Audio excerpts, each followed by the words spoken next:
Assalamualaikum warahmatullahi wabarakatuh. Balik deui sareng Ustad di pengajaran bahasa Sunda di kelas 4. Insyaallah urang ayeuna ngabahas tentang rarangkeun tukang keun jeung rarangkeun tukang na. Sakituna hayu urang sasarengan muka pengajaran ayeuna ku maca basmalah. Bismillahirrahmanirrahim. Urang asup kana pembahasan pertama nyaeta karangan narasi. Hidup geus ngaregepkeun jeung nyarita dua karangan narasi.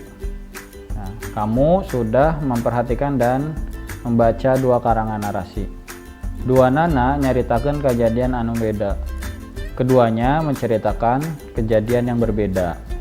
Karangan narasi anu hiji nyaritakeun pangalaman anu kaalaman ku Deden waktu numpak kapal udara ke Jogja. Karangan yang pertama itu cerita tentang pengalaman yang dialami Deden waktu naik pesawat terbang ke Jogja. Ari nu kadua kejadian waktu tsunami Narajang Aceh, dan kejadian yang kedua saat tsunami menerjang Aceh. Eta karangan kaasupna karangan narasina itu contohnya karangan narasi. Naon nu dimaksud karangan narasi teh? Apa yang dimaksud karangan narasi itu? Karangan narasinya eta wangun tulisan anu eusina ngebrehkeun lumangsungna hiji kajadian. Karangan narasi itu bentuk tulisan yang isinya menceritakan terjadinya sebuah kejadian, ngaruntuy ti awal nepi ka akhir, berurutan dari awal sampai akhir. Kejadianana bisa kejadian nyata, kejadiannya bisa kejadian nyata anu dialaman ku nulisna yang dialami oleh penulis, bisa oge ngan saukur rekaan, bisa juga hanya sebuah karangan atau hanya sebuah cerita.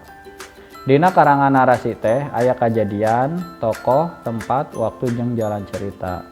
Nah, dalam karangan narasi itu ada kejadiannya, ada tokohnya, tempat, waktu, dan jalan cerita. Contoh karangan narasi yaitu dongeng, novel, cerita pondok atau cerita pendek, biografi. Biografi itu tentang tokoh atau seseorang, sketsa keayaan hiji kejadian, keadaan atau kondisi sebuah kejadian, jeung hejabana dan lain-lain. Cerita pengalaman kaasup karangan narasi ya. Cerita pengalaman termasuk karangan narasi.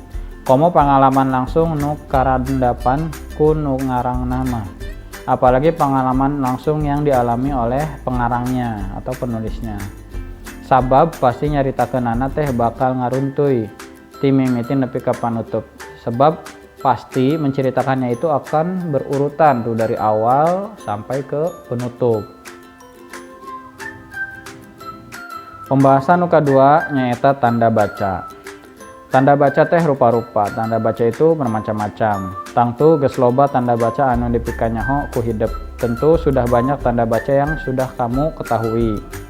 Ya, contoh tanda baca ada titik, koma, tanda tanya, tanda seru, titik dua, tanda petik ya.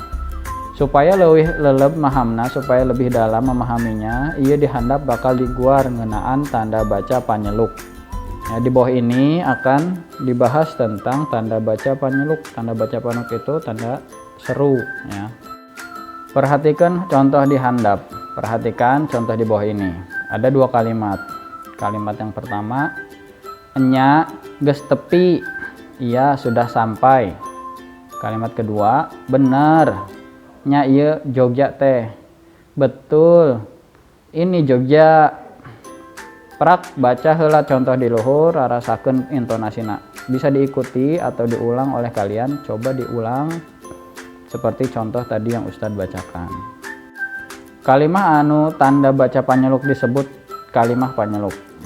Kalimat yang ada tanda serunya disebut kalimat panyeluk atau kalimat seru ya. Tanda baca panyeluk biasanya dipakai dina kalimat ajakan atau ngageroan. Tanda seru itu biasanya dipakai dalam kalimat ajakan, mengajak atau ngageroan atau memanggil.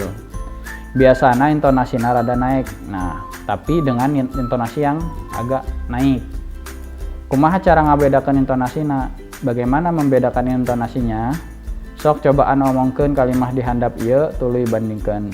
Ayo coba kalian ucapkan kalimat berikut lalu dibandingkan bedanya. Contoh kalimat nu make tanda baca. Wilujeng enjing bunina. Itu kalimat pertama. Kalimat yang kedua, wilujeng enjing bunina. Ada perbedaan kan? Yang pertama wilujeng enjing bunina. Kalimat kedua wilujeng enjing bunina. Contoh yang berikutnya. Ada dua kata sama tapi penulisan tanda bacanya beda. Perhatikan. Punten. Yang kedua punten. Nah, itu yang bisa kalian lakukan cara membedakannya, intonasinya, dan itu akan membedakan penggunaannya untuk apa. Pembahasan nu katilu nyaeta kecap kaayaan. Ya. Kecap kaayaan nyaeta kecap anu ngagambarkeun hiji kaayaan. Kecap kaayaan atau kata keadaan, kondisi, itu kata yang menggambarkan satu keadaan. Kecap kaayaan sok disebut oge kecap sifat. Ya. Kecap kaayaan juga disebut dengan kata sifat. Ya, kata kondisi, kata keadaan disebut juga kata sifat. Sabab menggambarkan kaayaan hiji barang atau sifat jalma. Sebab menggambarkan sebuah barang atau sifat seseorang. Kecap kaayaan teh rupa. Ya, ada bermacam-macam. Tah sababaraha rek diguar dina deungeut ayeuna. Nah, beberapa contohnya akan dibahas sekarang. Prak tengetan kalimah di handap ieu. Perhatikan kalimat di bawah ini. Kalimat yang pertama. Ririn ngahuleng. Kecap ngahuleng nuduhkeun kaayaan ririn anu keur mikir bari satengah ngalamun. Kata ngahuleng ya menunjukkan bahwa kondisi ririn itu sedang berpikir sambil melamun. Ngahuleng itu ya bengong gitu ngahuleng, tapi sambil mikir. Itu si ririn ya. Yang kedua, contoh kedua, geus kitu mah belenyeng arindit ka Prambanan. Setelah itu belenyeng arindit ka Prambanan. Belenyeng ya menuduhkeun kaayaan indit bari segut. Belenyeng menunjukkan keadaan seseorang yang pergi tapi sambil manyun atau sambil cemberut ya karena kesel gitu. Tah ieu dihandap aya rupa-rupa kecap kaayaan jeung hartina. Prak baca sing gemet. Nah, di bawah ini ada bermacam-macam kata keadaan atau kata keadaan atau kondisi ya atau sifat dan artinya. Perhatikan. Nomor 1, herang ngagencelang nuduhkeun kaayaan cai anu herang. Herang ngagencelang itu menunjukkan air yang jernih. Nah, disebutnya herang ngagencelang, biasanya ada di sungai atau di kamar mandi, di bak mandi itu herang ngagencelang. 2, beureum euceuy nuduhkeun warna beureum, menunjukkan warna merah. Merah terang tuh beureum euceuy. Bisa warna lipstik, bisa warna cat, bisa warna sepatu ya, dan lain-lain. 3, bodas nyacas nuduhkeun warna bodas, menunjukkan warna putih. Bodas nyacas, putihnya putih benar-benar cerah gitu putih. 4, hejo ngagedod. Hejo itu hijau ya, untuk warna hijau ngagedod. 5, hidung lestreng. Nah, hidung itu hitam, menunjukkan warna hitam legam, ya hitam banget lah. Apa itu kayu atau kulit manusia dan lain sebagainya. 6, amis kareueut nuduhkeun rasa. Amis itu apa? Rasa manis, manis banget. Contoh, bikin teh manis gulanya terlalu banyak, biasanya terlalu manisnya disebutnya amis kareueut.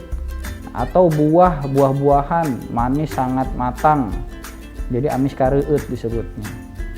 7, lada newewet nuduhkeun rasa lada anu kabina-bina. pedas banget kalau makanan atau sambal ya lada newewet berarti sangat pedas, lada pisan atau disebutnya lada newewet. 8. Pahit molelel ya, menunjukkan rasa pahit yang sangat pahit. Kabina-bina itu ya sangat pahit ya, biasanya obat. 9.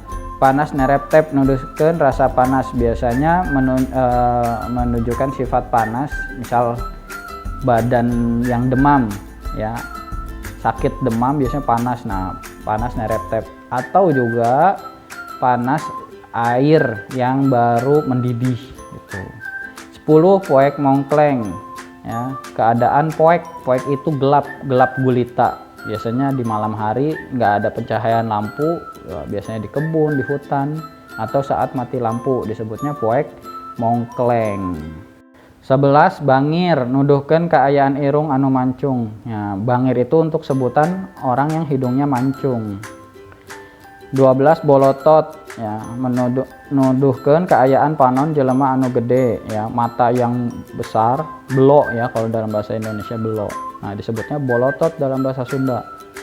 Atau kondisi lagi kaget atau ngambek, biasanya kalau kaget kan matanya terbuka, atau ngambek kesel matanya melotot tuh, bolotot. 13. Bayuh buh, kondisi awakna anu lintuh pisan, badan yang sangat gemuk, biasanya seseorang yang badannya gemuk istilahnya disebutnya bayuh buh. 14. Bedegul, nuduhkeun keayaan sirahna anu gede ya, kepala yang besar dibanding dengan badannya, kepalanya besar, disebutnya bedegul. 15. Botak atau butak, nuduhkeun keayaan gundul di tengah-tengah sirah nepi ka tarang.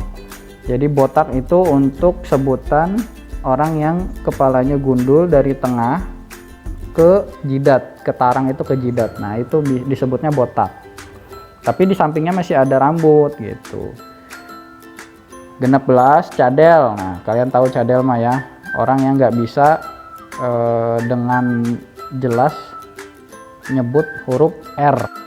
17. Demes, nuduhkeun kaayaan irungna anu pesek ya. Demes itu sebutan untuk orang yang hidungnya pesek, kebalikan dari bangir. 18. Galing, yang rambutnya keriting, nah disebutnya galing. 19. Gelis. Nah, kalau gelis kalian tahu nih, perempuan yang rupana alus, yang cantik tika resepkeun. 20. Gundul. Nah, kalau tadi botak, ini yang 20 gundul. Gundul itu kondisi yang kepalanya lenang. Lenang itu bersih, nggak ada rambutnya sama sekali, itu gundul. 21. Gomplok ya. Oh, gomplok yang mempunyai rambut tebal. 22. Kasep. Nah, kasep tadi lawannya gelis, kasep. Kasep itu apa? Ya, laki-laki yang wajahnya tampan, disebutnya kasep. 23. Careuleuk. Careuleuk nuduhkeun kaayaan panonna beunta pisan jeung herang, yang matanya belok bersih ya. Sok dibarengan ku bulu mata carentik dan punya bulu mata yang lentik-lentik, biasanya perempuan nih ya, anak-anak perempuan. Eta contohna rupa-rupa kecap kaayaan aya 20 tilu, bisa dihafalkeun ku aranjeun di bumi masing-masing. Sakitu nu tiasa Ustad dugikeun dina pangajaran basa Sunda kelas 5 ayeuna, tadi ngeunaan karangan narasi, tanda baca, jeung kecap kaayaan. Ayo orang tutup ku maca hamdalah. Alhamdulillahirabbil alamin. Hatur nuhun kana parhatosanana. Wassalamualaikum warahmatullahi wabarakatuh.